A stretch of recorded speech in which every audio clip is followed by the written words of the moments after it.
So I wanted to make a video on revision and how it's important that when you're trying to manifest a specific person, when you're trying to manifest money, physical appearance changes, etc., you might think that focusing on that person or the exact amount of money is going to get you the thing. But what if I told you that focusing on events that happen with your parents when you got bullied in high school, or even your first field trip in the first grade, is the key to your success? Well, I have a client who found success, who originally came to me for a specific person, but after she did what I told her to and revised the relationship with her parents, who got a divorce, were separated, magic happened. So I actually haven't listened to the audio notes. She told me in our call about what happened, but I told her if she would like, she could share a little bit more deeper in her story for my viewers. It's a pretty long one, so let's see if we can navigate through it. If not, I can just cut out the parts that are not necessary. But we're keeping her anonymous. We're going to call her Sherry. But without further ado, let's begin. Hey, Neil Arthos. So this message is about revision. And I remember when we worked together, first of all, I always knew that I was a manifester. I was a conscious manifester. And I kind of fell off the wagon because life gets in the way sometimes, and we allow, the ego to take it, this primary place in our lives when we shouldn't. We should remain with the I amness, the being of who we are, just simply be. And it's not easy to do because as humans, we want to do things, we want to think, and we're addicted to our thoughts.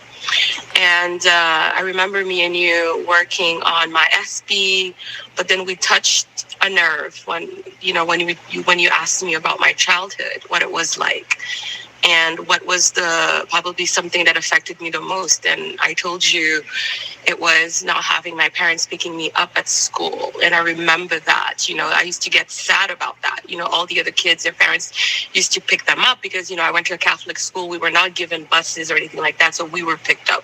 And that's also in the Caribbean. So the whole lifestyle is different. So kids were being picked up by their parents. I remember my mom being away, my dad not being around. So my grandmother, my grandmother was raising me, the one raising me. So I felt like I missed that closeness, with my parents, my mom and my dad, right? And I don't know at the time if I knew, how much my nervous system was interpreting this as being abandoned or not loved. But I think it was, right? Because later on in life, I realized that, somehow, I felt abandoned and not loved, not prioritized and stuff like that. And it kept reflecting in my life and I was not aware of that. But anyways, when you said, okay, let's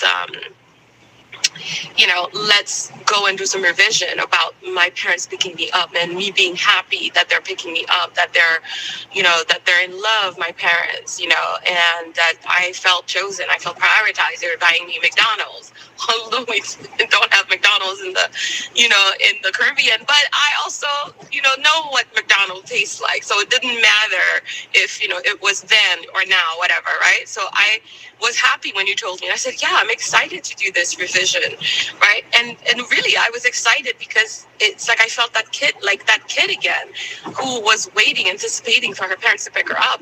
And right then and there, I got into the scene and I was happy and I was talking and I was also talking to my friends and sort of like showing off, it was like, hey, like my parents are picking me up in this brand new car, stuff like that. My dad is this person, blah, blah, blah, and stuff like that. So I was, I got into it and I think I did it for a couple of nights. And then I also did it on my way to work, driving, thinking about it and having, and feeling the feeling of, the being picked up by my parents, hanging out with my parents, talking to my friends about how lucky I am, and how also my friends were looking at me like, oh my gosh,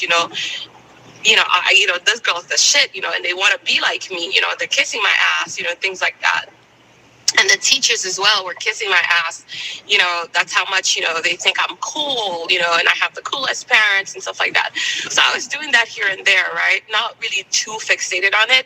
But whenever I was in the scene, I felt like it was sincere, like it was real, because the feeling was, what I was focusing on. And it felt natural for me. It wasn't forced. It wasn't like I'm lying to myself, and that, for me, was the best part of doing the revision work.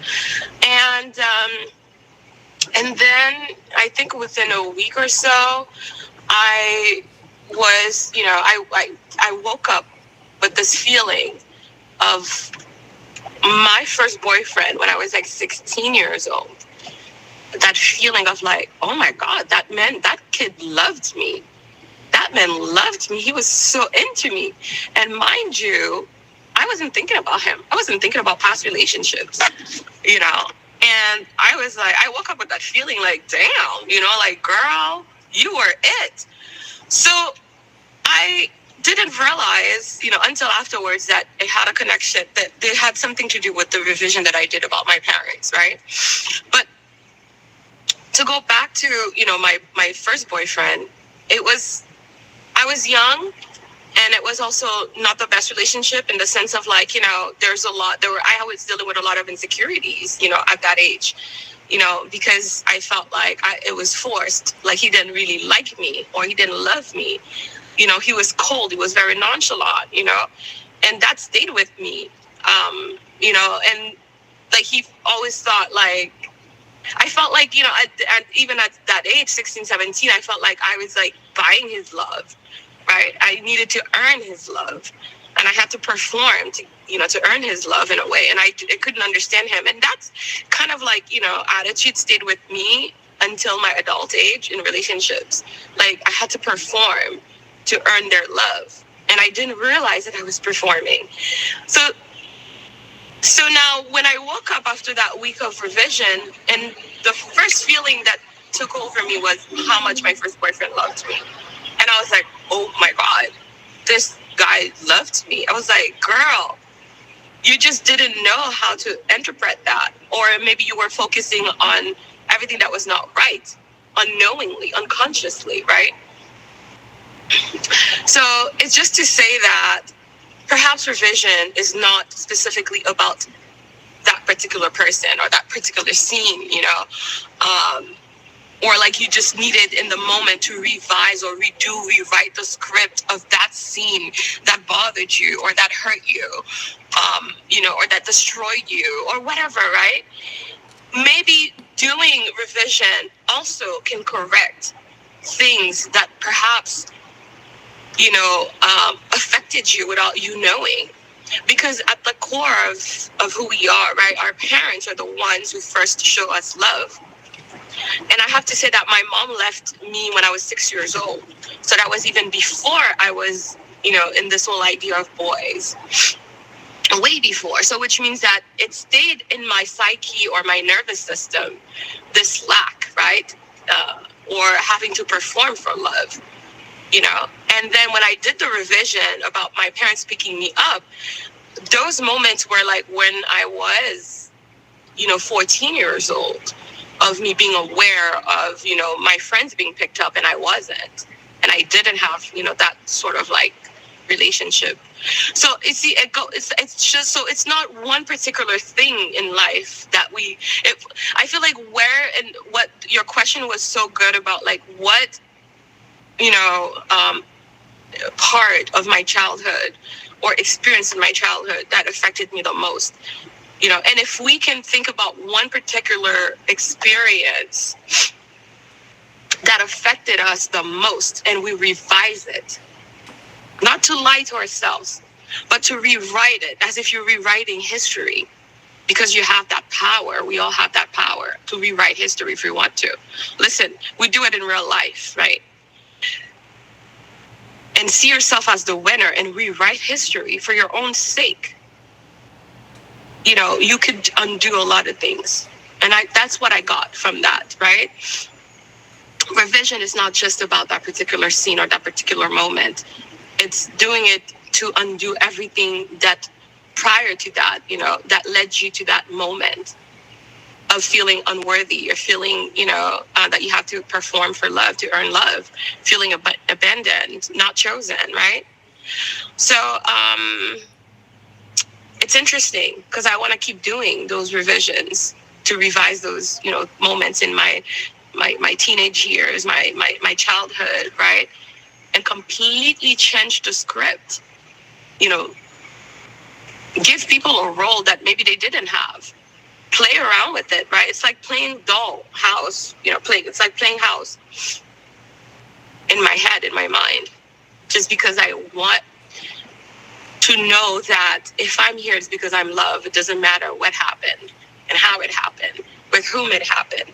If I'm here, it's because I'm loved. It's because I'm supposed to grow, you know, into my true, limitless self. And that's what it is, you know, with the most recent thing that happened, and you already know it, with the SB, you know, it also changed things for me. I got to a point where I'm like, listen, you say no to me. One thing that I know, I'm love. And love is going to be reflected back to me, period. Whether it happens right now, instantaneously, or it happens in 2 days, in 1 week, or a month, a year, I don't care. Because I am love, and it's going to reflect back to me in everything that I do. I'm not going to pay attention, right? Like, oh, is this love? Is this? No. Because I'm expecting it, and this is just the way of life for me. So with that being said, thank you for taking me back to that moment that I wanted to brush off, and I felt like, okay, whatever, I'm making too much of a big deal about it. So what? My parents didn't pick me up. But rewriting it, revising it, replaying it in my favor helps me even realize that my first boyfriend actually loved me. And I didn't have to perform to earn his love. And I don't need to perform to earn nobody's love. Anyway, that's all I wanted to say. I hope this, you know, makes sense for your followers. And I know that it will make sense for your followers. And I know that I have a YouTube channel. I have to add this here. It just like, kind of like left that because I've been focusing on work and my business, right? But I need to go back onto my YouTube channel. Perhaps we could do a video together or something like that. This is a long message, but a long voice note, but you know, it's necessary. And I'm going to leave it at that. And hopefully, you know, we could take some time to do a video together. And also the last thing I want to say is that God is in all of us, whether we know it or not, whether we believe it or not, whether we accept it or not. And becoming aware of that God in us is what allows us to do everything, to have everything, to be whoever we choose to be. You want to be, you know, loved and abundant, choose to be that. Just choose it. Just decide that. And allow that to unfold, no matter what's happening in front of you. All right. Take care and God bless. Today's the day I am making. I will rejoice and be glad in it. This is how I open my videos, by the way, on YouTube. Today is the day I am making. I will rejoice and be glad in it. Okay. Very powerful message from my client there. So look, the power of revision, okay? I'm not going to go into so much detail on her situation, but upon working with her, she had a situation where something happened in the 3D with her SP, and it made her kind of get a little triggered, right? And when I decided to tell her to revise the situation with her parents that you heard, without me having to repeat it again, that got her to finally see things differently. Because, I mean, she does have a YouTube channel, like she says. She understands the law of assumption, right, on a fundamental level. And that's what you will find with a lot of the clients, with a lot of people trying to manifest for a specific person or money, is that they understand that, oh, I shouldn't check the 3D, I should just believe and trust that it's going to happen and just, it's done, right? Live in the wishful field, stay in the state. But when you actually are hit by the punches, the uppercuts, the left hooks of the 3D, what are you going to do when you are knocked down on the canvas? And she got knocked down on the canvas and it hit her hard. But a lot of times when you can really face the true demons of your identity, that is where the true power lies.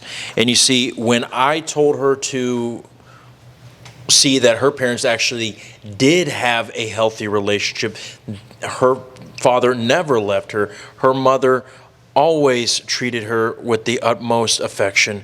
And when I told her that she has been loved since she was a child and they would pick her up and buy her McDonald's, guys, this wasn't for me to help her have a better forgiveness for her parents. It was because her subconscious associated love with the very first memory of love in her history. But when she told herself a different story, like, no, my dad never left me. I was his little princess. They always sang me bedtime stories, and my mom and my father had this cute relationship where they're cooking together and he's throwing flour in her face. She's like, honey, ha. Even though she knows that in the 3D that never happened, but when she told herself that new story, she went to the version of Sherry who experienced that. And again, this was not to help her have forgiveness of her parents. And I even told her that just because I told you to have this revision does not mean that now you have to go make amends with your father. No. The whole point of this was to help her manifest love. And the fact that she woke up a few days after doing these revisions, finally having an epiphany about a boyfriend that was years ago, that is huge. That is a success story. That is the same thing as her manifesting her SP. And as a matter of fact, if you want to talk about Neville Goddard terms, birds before land, bridge of events, that was a bridge of event. Okay? Because one would say, well, technically it was not her SP. It's almost like the reality got confused and shuffled the deck of cards and gave us somebody else. No, fuck all that bullshit. That is a sign that your subconscious was impressed. When all of a sudden, a perspective of a boyfriend who you thought hated you, who didn't want anything to do with you, all of a sudden you wake up with this random thought of, wait a second, he actually loved me. She wasn't even thinking about him before that. And that is a sign that she shifted into the state. And you will notice that a lot of times we'll be so focused on, I just want to see them look at me differently when I'm at the gym. You know, the hot girl with the big ass is not looking at me. She keeps talking to the guys who are 5 inches taller than me. Oh, he hasn't even texted me in 6 months. Oh, he still is a player and he's still wearing the leather jacket and he's on the motorcycle. But if you tell yourself that my SP is obsessed and then all of a sudden an X comes back, or you're all of a sudden getting all these attention from the men that you don't want, that's not a bad thing. That means that it's working, okay? And I'm not here to tell you to look at signs, but what she experienced was big, because it wasn't just like, oh, I'm happy because this means that my SP is coming. She felt different. You want to know why she saw that epiphany of her ex? Is because her definition of love was changed, because she had trauma from her parents, which was carrying in all the relationships that she had in the past. And she told me that every relationship that she had would be good, but it would fall it would have a fallout. She didn't feel prioritized. She didn't feel like, there was a lot of hot and cold behavior. And why? Because she had parents, she had a parental figure after her biological father left who was decent, but the only thing is, even though the one time she gets a father figure who's decent, he has to work a lot. So it was always difficulties and every single opportunity for love to show up in her life, right? But the moment that she revised and said that they were getting her McDonald's every single time that they picked her up from Catholic school, she starts seeing these different perspectives of love. It's not because it's a coincidence. Never believe in coincidences. It was because she shifted to the reality where she is loved all the time. And if she stays on that course, she will get the SP no matter how long it takes. So if you want to dive deep and real deep in your situation and really understand the blockages that are keeping you from manifesting your goals, book a call with me. I would love to work with you.